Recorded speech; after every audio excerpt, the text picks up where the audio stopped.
What's up, everybody? A beautiful day out today. I'm already doing a little cooking on the grill.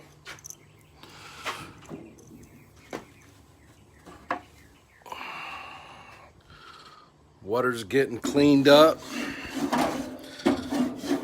Got some exercising to do. Got some time to spend in the pool.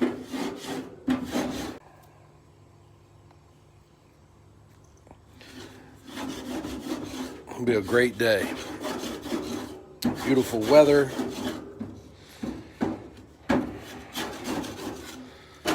Can't wait. Got a little food cooked up, little low carb menu off the grill already. This thing's been getting a workout here lately, man. Been putting this grill through the test. But I gotta get something off my chest. And just, you know, I think I feel because I'm, you know, I don't know if you want to call it active, or I speak so often on, I got double cheeseburgers, Brandon.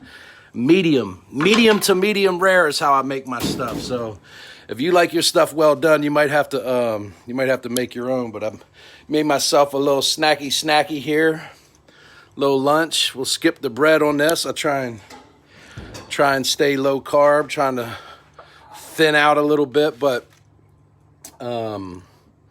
you know, I feel like I need to at least for my own personal well-being just share my thoughts. You know, this incident, this tragic murder of a man in Minnesota has obviously prompted a lot of emotions, and rightfully so. And I'm a white guy, so I'm going to give you a white guy's perspective. And it is what. Hold on one second. I got to go inside here. You'll sometimes be very revealing, even if it's taken out of context. I mean, unfortunately, what it does is it gives a person from the outside looking in, who may know you on Facebook but may not know you in real life. They take that, you know, potentially out of context, or maybe it's revealing about, you know, sometimes I believe that actions and things like are going on right now force people to pick a side.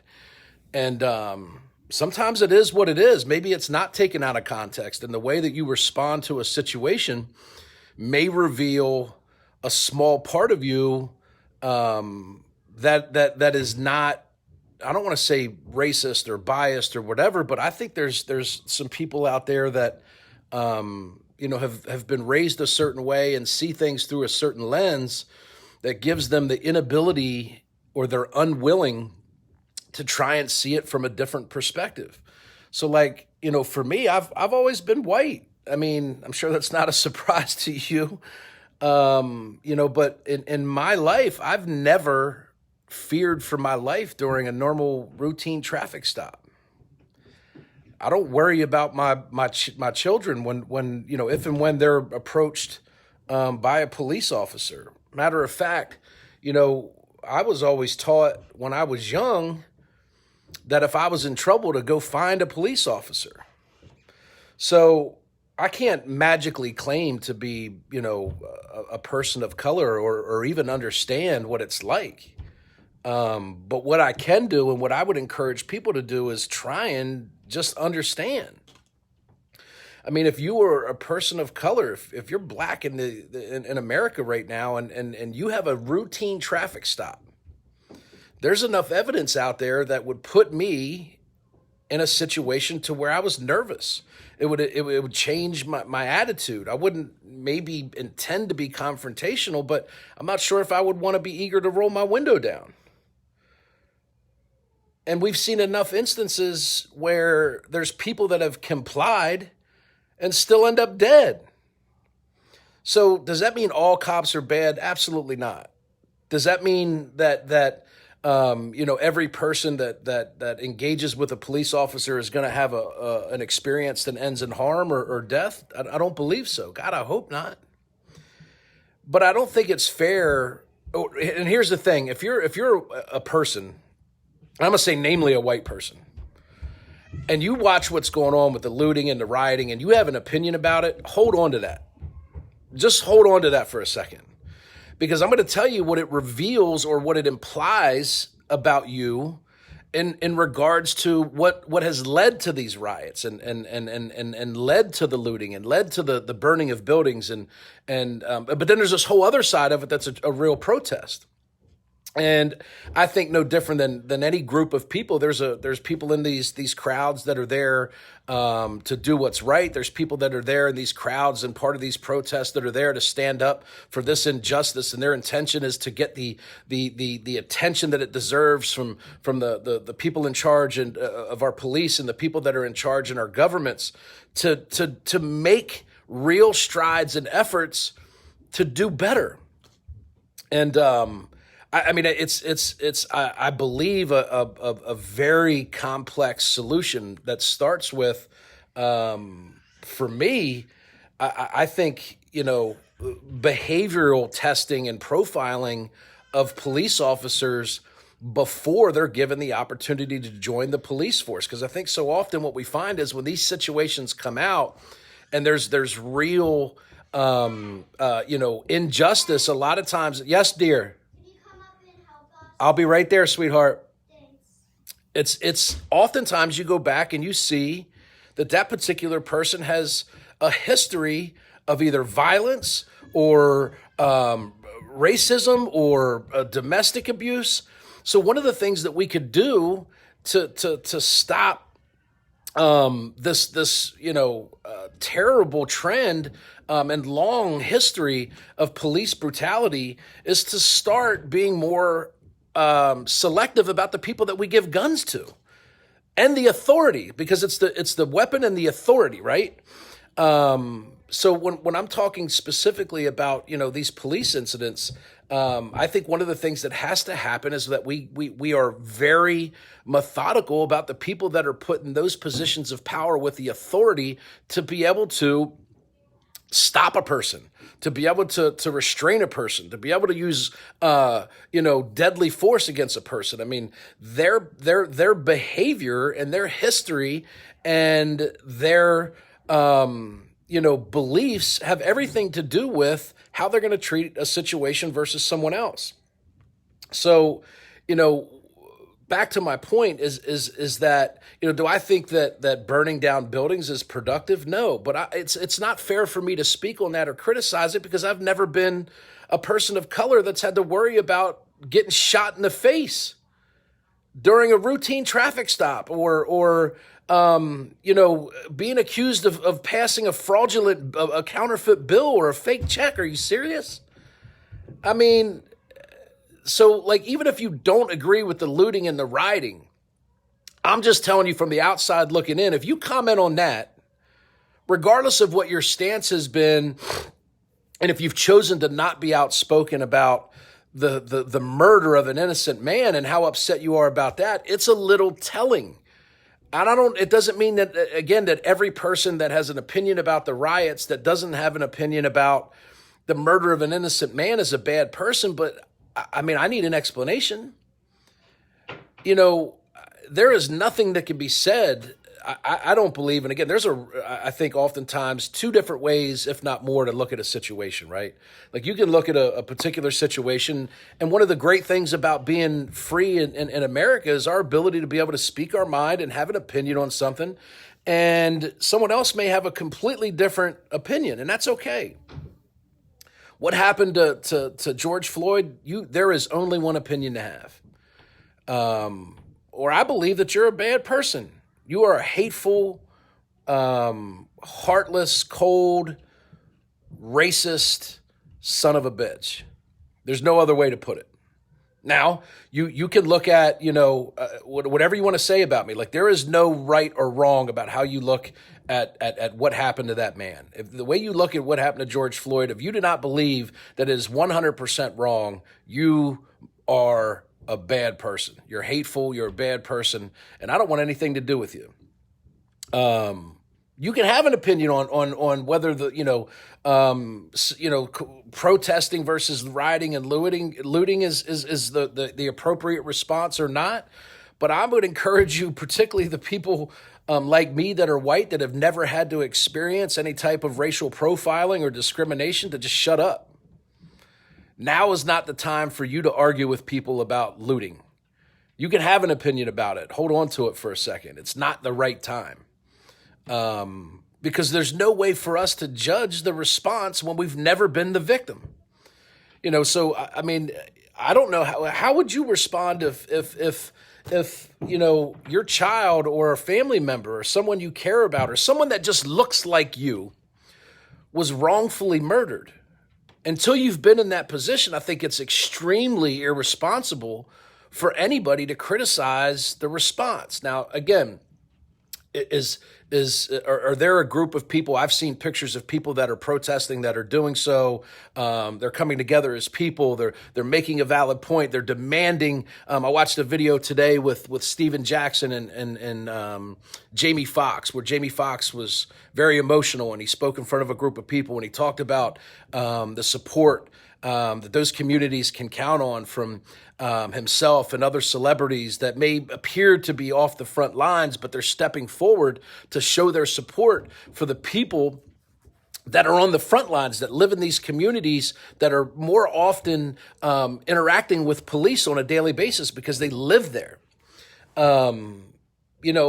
So I would just encourage, and I'm telling you from my perspective, is that I'm choosing not to have an opinion on what is the appropriate way to protest this terrible injustice, because I don't believe it's my place. It's not my place to speak on it. It is my place to speak on someone being murdered in broad daylight with 3 to 4 other people of authority and police officers watching. I don't know why it happened. I don't know why that particular gentleman thought that was even an appropriate maneuver to use on anybody. I don't know why the 3 other people that were either restraining him or standing there didn't feel that they had the right or were responsible. They had to step in. I mean, those 3 other police officers stood by and watched it. I don't know why. I don't know what it is about the situation that I have no idea. I don't know if they were scared, if they were following orders, if they were, concerned that maybe that other police officer. I have no idea, but it was wrong, and it doesn't matter why.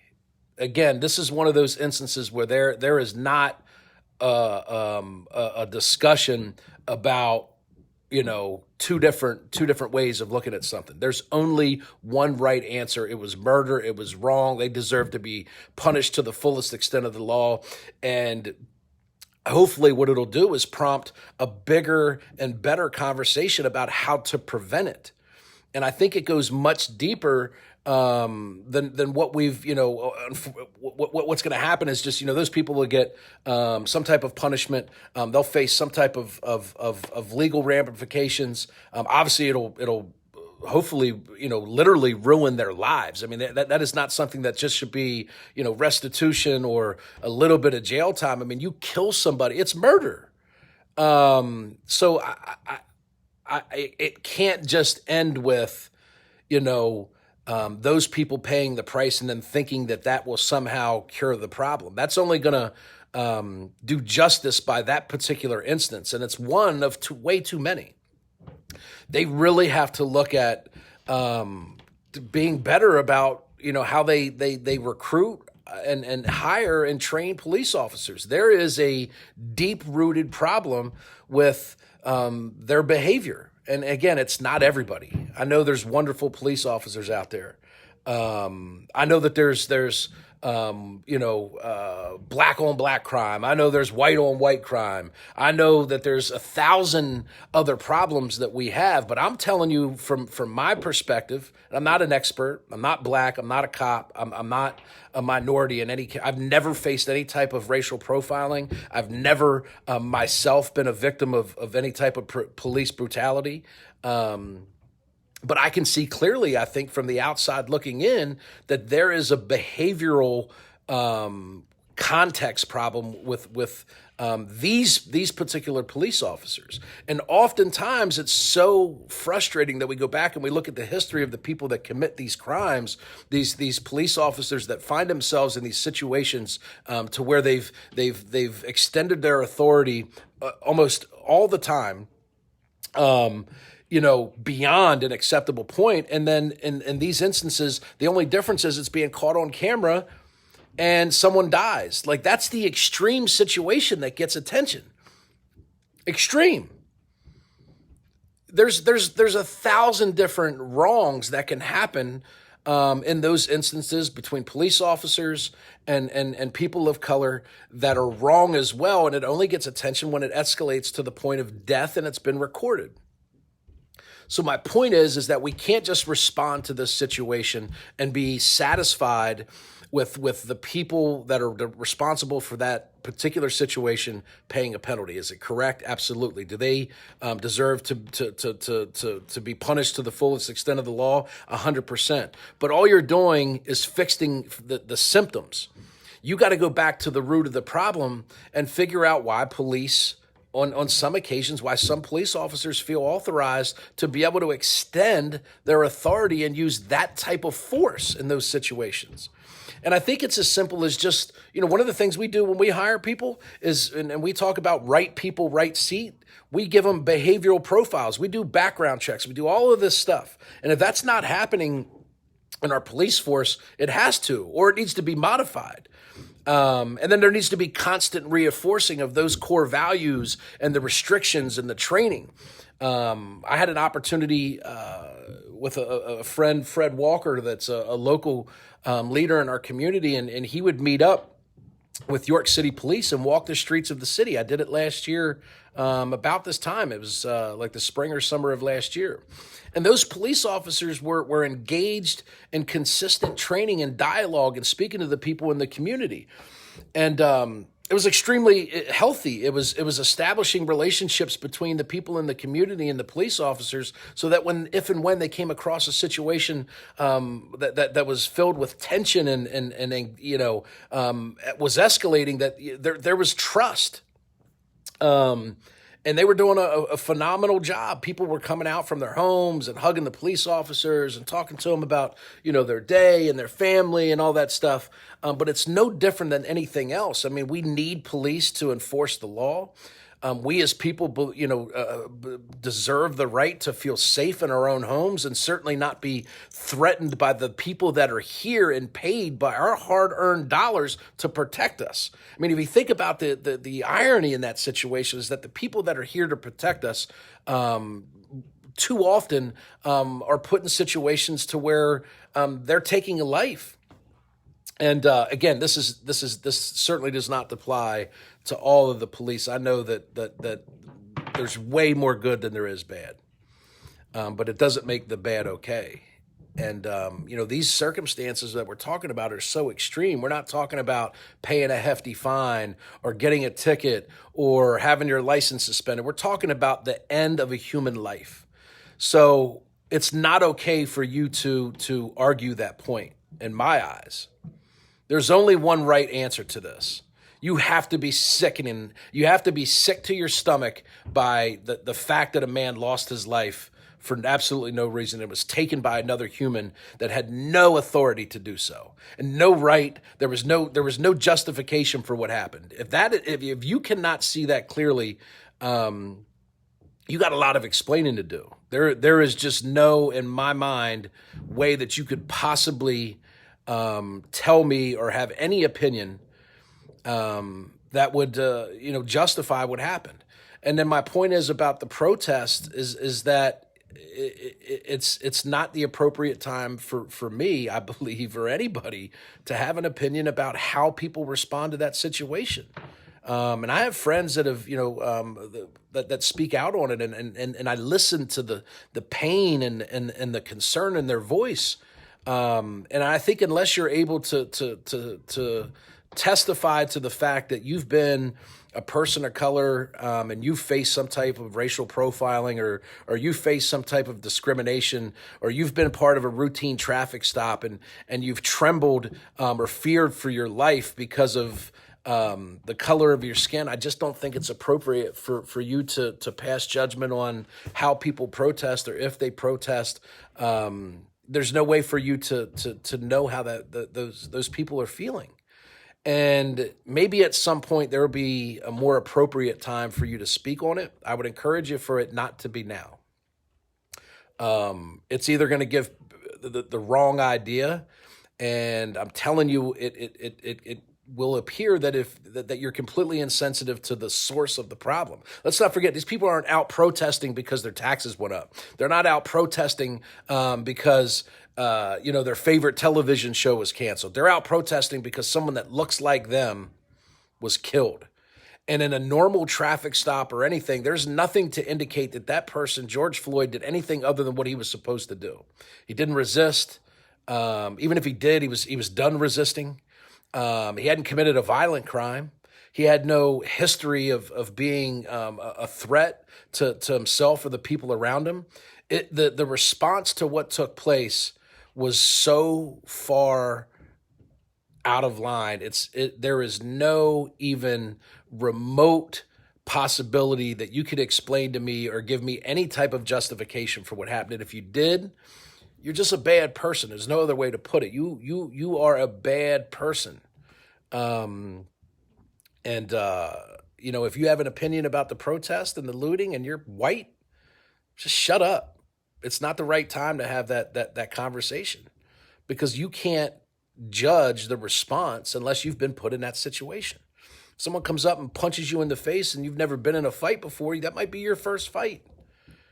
And that's not even, that's a lame example of what we're dealing with. So, anyway, it's such a tough time right now. Like, everybody obviously has an opinion about what's going on between, the virus and the economy. And I mean, the timing of this is just, it's like throwing fuel on the fire. But what it does is that extreme situations and extreme circumstances reveal people's character.